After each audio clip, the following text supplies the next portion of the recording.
Hey everyone, Hervé Francois here along with my man Justin Fraser. We are live on the road. We're here in North Carolina. That's right. Hervé and I have not connected all day because I'm at our property here. I was at our property all day.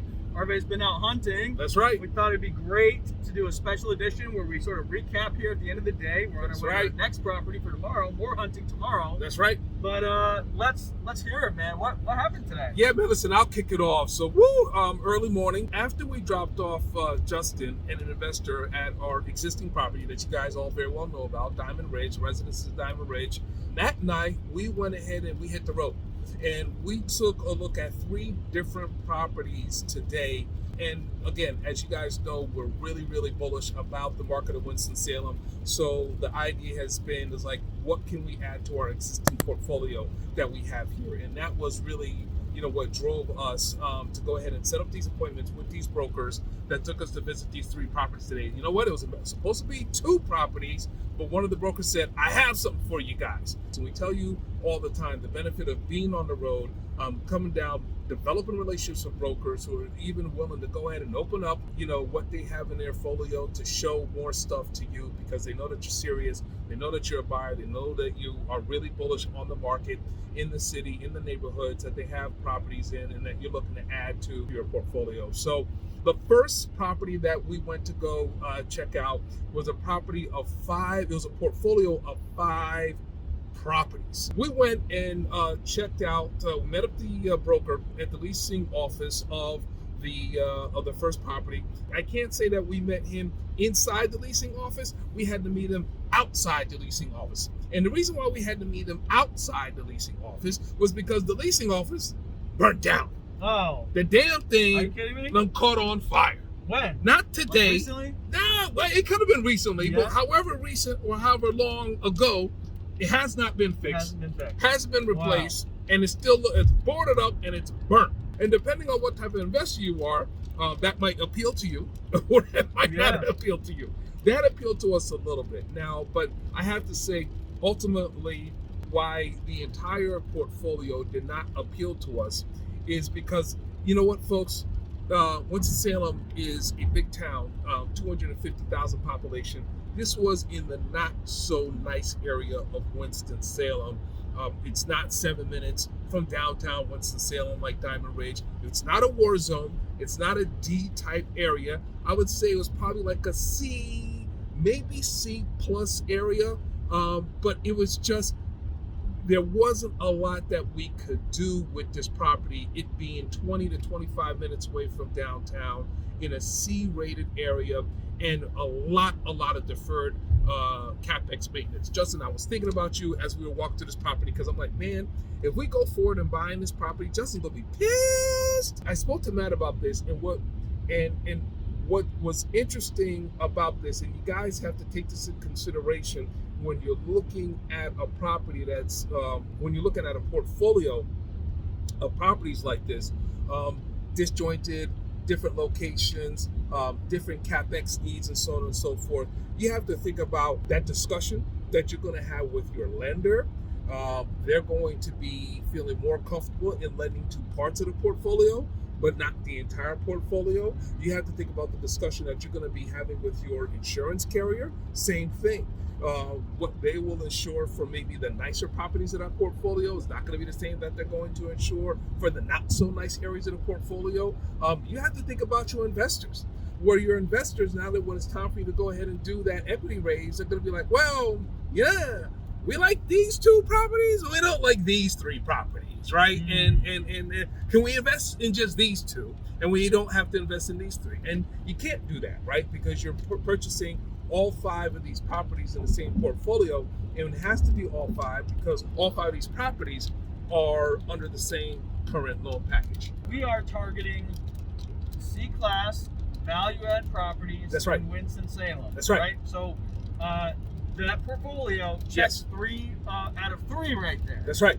Now, explain why that area and what you guys saw there makes it something that sounds on the surface like something we want to go after, to something that actually, now that we've seen it, not so interesting. You know what, Justin, at the end of the day, we could have came in, and I know you would have been able to work your magic.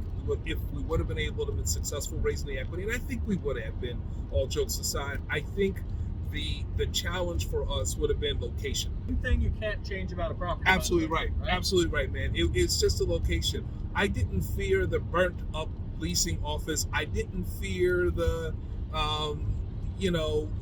questionable tenant base. I'm sure they've had a lot of collection issues with this particular property. This is a portfolio that has been self-managed for the past 3 years. So we know that collections have been an issue. This is an owner who has not invested a lot in the properties, also has not raised rents on the property for a while. So there in of itself is an opportunity. So I think the way that we come in and invest in value add C-type properties and reposition them to B-type properties, Justin, I think we would have been very successful doing that again. But what we would have not been successful doing in this property is managing the location, because we can't manage the location. We can't change the location. And that's a concern. So here we go. Fast forward. Irvin, what would it have taken for you to be more interested in this property? If this property was 5 to 7 minutes away from downtown Winston-Salem, currently like the Diamond Ridge complex is, absolutely, I would say, Matt, we got to go for this. Justin, we got to go for this. Okay. All right? Knowing that's just going to be heavy work to do, but that's what it would have cost. But with the location where it is, and knowing that there is still a lot of activity, a lot of transaction to take place in this market, we'd rather, make the best decision, make the right decision, and save our chips for another opportunity. And that's really what it came down to. Now to the second portfolio, Justin, to go to the second portfolio. All right. Now this is a portfolio of 3 properties. The 3 properties within this portfolio, 2 of them we liked a lot. Like, hey, you know what? Close to downtown, value add, look a little bit nicer, leasing offices, not burnt to the damn ground. But at the end of the day, the third property, and we have to have a bigger discussion with our group to really figure out what, if anything, we can do with the third property. The third property, believe it or not, was closer to the portfolio of 5 properties, the first one that we went to go see today. So the third property in this portfolio is 3, was 20 minutes away from downtown, where the other 2 were 5 minutes away from downtown. So that's why we were attracted to 2 out of these 3 properties. Like, hey, you know what? We can, man, this is swanky. This is nice. You know what? There is not a lot of deferred CapEx maintenance, but at the same time, rents haven't been taken up in a while. There's some interior rental that we could do. You know what? As a team, we could do this. Seller wants to sell them all together. Right. Is there an opportunity for us to hold on to 2 out of the 3, the 2 that we like? Is it an opportunity to hold on to it for those a longer period of time, and then possibility with the third one, the one that we're not so attracted with, do we flip that one out within a year or 2 after we come in and we do some CapEx work, deferred CapEx on that? See what I'm saying? See what I'm saying? Yeah. All right. There's going to be some properties that you like. There's going to be some properties that you don't like. For the ones that you don't like, don't be dismayed. Don't be discouraged. There is always a silver lining, even on takeaways of our properties that you don't like.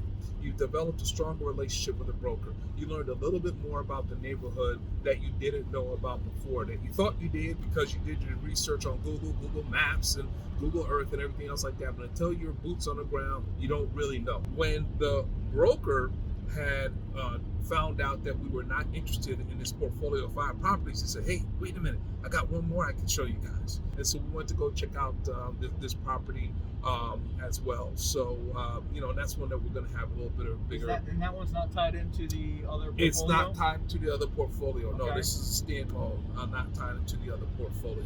For the second portfolio that we saw, the one that has the 3 properties, 2 out of the 3 that we like, guess what? The reason why we got that call from the broker who has the listing of this property on day 1. And we got the call on day 1 that it was listed because that broker knows that we are interested in adding to our portfolio in Winston-Salem. And guess what? When we were here back in October with investors, we invited this same broker to our cocktail event in the evening. And then sure enough, Guess who called us a couple of weeks ago and saying, hey, we may have something for you guys. They're remembering that buyer invited them to a party at Rooftop Bar. That's in right. Winston-Salem. That's right. So now they think Winston-Salem buyers, they're thinking of us. Right. Justin, as you guys know, Residence of Diamond Ridge, 336. Our main man, Justin Frazier here, property manager extraordinaire, right? So asset manager extraordinaire. Right. Justin, tell us about your day. Why did you want to come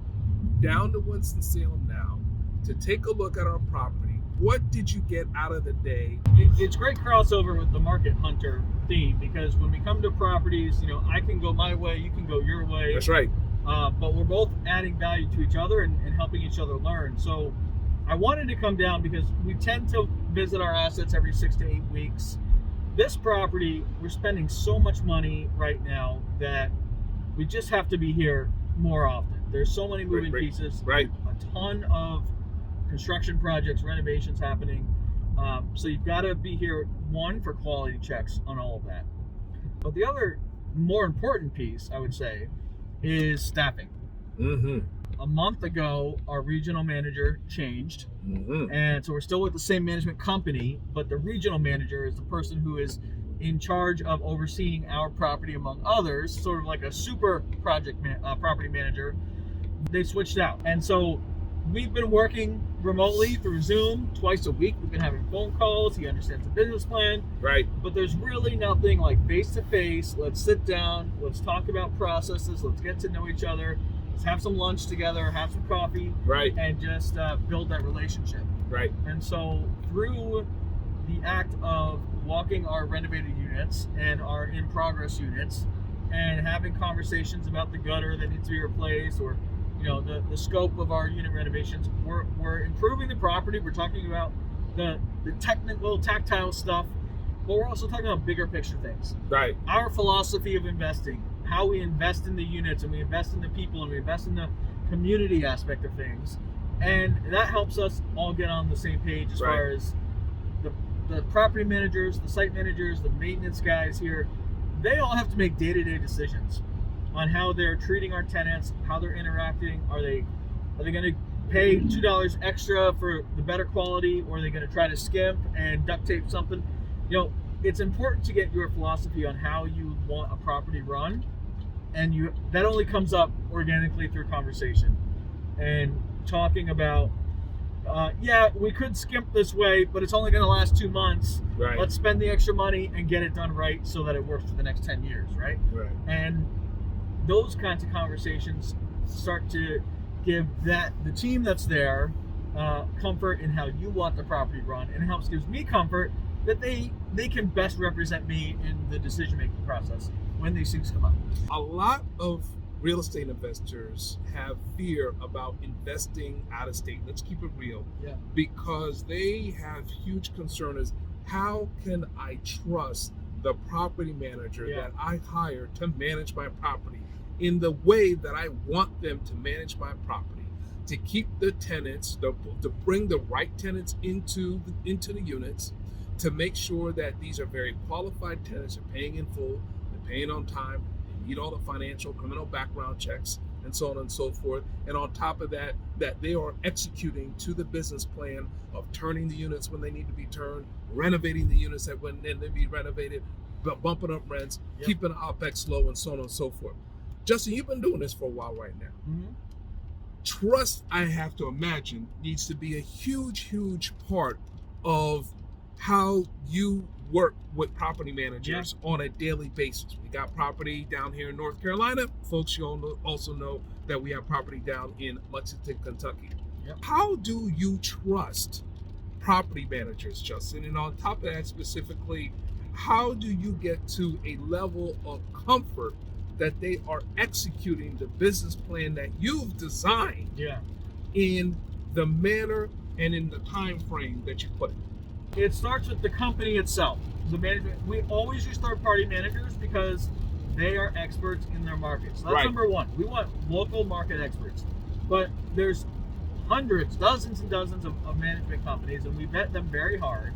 And not only do we want companies that have experience, but we want companies that can execute our vision, that are on board with being the type of landlords and owners and representatives of us that we are. So our philosophy is to invest heavily in the community aspect, in the people, in the tenants, in the units, to make these places great to live.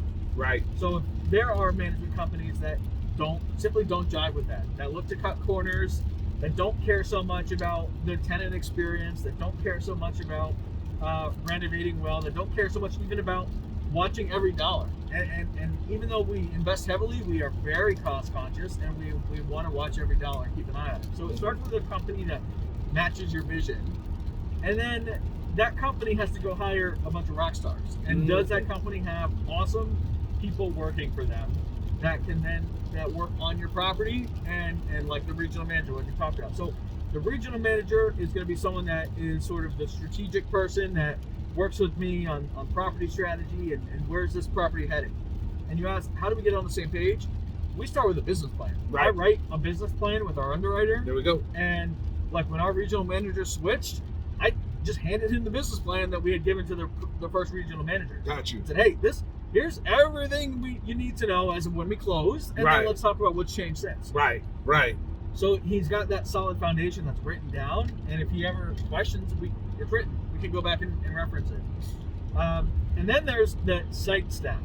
There's the maintenance team.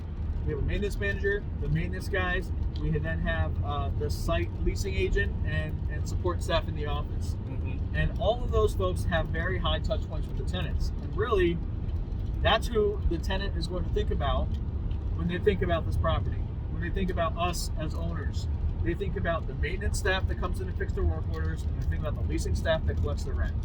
So how does the management company inform the regional, and how does the regional inform those site staff, and how do they represent us as well? So we have to have alignment and vision and goals all the way down to even like the maintenance tech that gets paid the lowest on the property. Doesn't matter.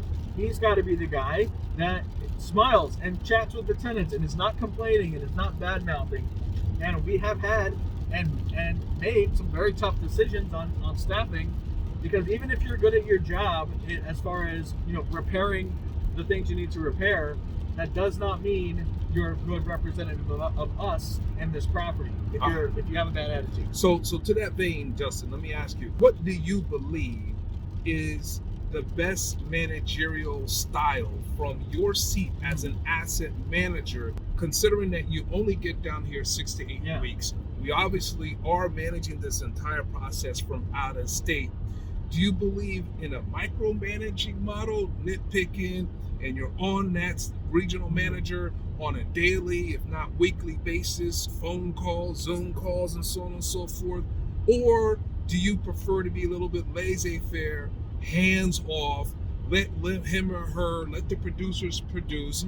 They're going to be responsible and going to be in charge of the staff and so on and so forth. Like you said, you had an issue today, and there was different ways that you could address that issue. And you chose to address that issue in the best managerial style you felt was going to be most responsive and productive to that regional manager. I will say that it ebbs and flows from a more micro management to more macro and hands off, depending on the situation that we're in. So when we first take over, I'm going to be very micro, because I want to make sure that everyone has a very good understanding of how we want this property to run, how our business plan is going to run, where we're spending money, how we're spending money. Right. As the management team gets comfortable and up and running, I really want the opposite. I want them to feel empowered to make decisions. I want them to feel ownership. I want them to feel like they are owners, of the company. I want them to feel that way. Even though they're not, I want them to feel that ownership, and that every interaction they have with the tenant or every decision they make, I want them to think what's in the best interest, not only for the tenants or the bottom line, but for themselves and all of us together, and how do we win together. So sometimes when we change staff or there's a new regional or whatever, that I have to get a little bit more involved. Or if we have a lot of money being spent on construction projects, whatever it might be, that's when I start to get more and more involved. And then as we settle, I might back it up a little bit. Right. Today we had an instance where frankly a maintenance staff member was being disrespectful to other team members, just very bad attitude, and not the kind of person that we want representing us, and was someone that the management company was not so happy with. And you know, I normally don't like to get too involved in staffing, and I want them to make that decision. But Right. today I tried to empower them just to say, look, it doesn't matter to me. It does matter to me, but it's your decision. You guys have to make the decision on whether it's best for the property. Now, this puts us, even though it's going to put the property in a tough position in the short run, because we just had a maintenance. We normally have 4 maintenance. We just had one put in his notice for personal reasons, and now this other maintenance person is giving us a hard time. So instead of 4, potentially, if we take action here, we're going to be down to 2. Now, we're already interviewing and getting that ball rolling, but the question is it better to have 3 maintenance staff with 1 that's sort of giving you a hard time, or 2 that are motivated and working well? And so I just let them know how I felt, and I felt that it's better to have 2 strong team members without 1 pulling you down. Right. And but I also have to balance that and let them know that it's ultimately they are in charge of staffing, right? But because we have alignment from the management company and the regional, it was a no-brainer. He said, yeah, absolutely. As long as, you know, our maintenance supervisor is on board and can handle that extra workload, and we can bring in a temp, then we've got to do it. And so we're not going to hurt the property in the long run, and actually it might hurt in the short run, but in the long run, it's going to be the absolute best decision. Hey, listen, man, at the end of the day, you know, one bad apple can spoil the bunch. Yeah. And I think you got rid of a bad apple today. Here We we go. We're working towards a possible sale on another property. We're working on buying more properties. So we're trying to build great relationships with the local brokers. And so, hey, being in town, getting the opportunity to meet up, it's like, why waste an hour? Why waste a meal? So we knew we'd be done with Diamond Ridge. There's a broker in Fayetteville that we wanted to talk to, that we have a good relationship with, but haven't seen in a little while. It's like, hey, let's meet up. Let's schedule some time, schedule a dinner, and let's see. I think the summary of this live on location here is that you have to be on location. You got to be on in the location. market. We say it over and over again, right? It's on You the got to ground, be baby. there. I want to be able to make sure that we have at least, if not 1 strong potential, 2 to 3 strong potentials. And I'm feeling confident that we're going to have that by the time we get out of here in about 24 hours. Let's do it. Let's go get it. All right. So, folks, hey, listen, this has been real. This has been rare. This has been fun. I wish you guys Godspeed. Be safe. And that's a wrap. Guys, be well. Be safe. Take care.